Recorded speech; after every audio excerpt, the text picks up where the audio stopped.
ثانیہ سیفورہ میں ملوث گرفتار ملزمان کے انکشافات۔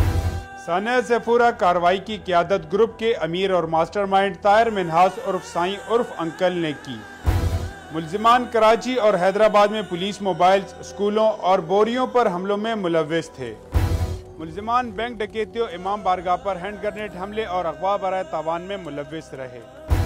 ملزمان نے U S national doctor Debra Lobo پر قاتلانہ حملہ کیا۔ ملزمان نے پولیس اور رینجر اہلکاروں کی ٹارگٹ کلنگ کا بھی انکشاف کیا ہے۔ ثانیہ سیفورہ کے مرکزی ملزم طاہر حسین منہاس عرف انکل عرف سائیں کا تعلق القاعدہ سے تھا۔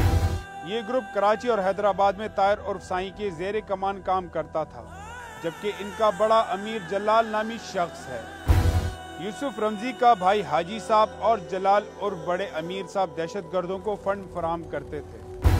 جلال اور بڑے امیر صاحب کا تعلق القاعدہ کے عرب نیٹ ورک کے ساتھ ہے۔ سال 2014 میں طاہر منہاس عرف سائیں اور جلال کے گروپس الگ الگ ہو گئے۔ دونوں گروپوں میں فنڈز کی فراہمی اور دیگر تنظیمی وجوہات پر اختلافات پیدا ہو گئے تھے۔ طاہر عرف سائیں کے گروپ کا کوئی خاص نام نہیں تھا، تاہم یہ گروپ داعش کی کارروائیوں سے متاثر تھا۔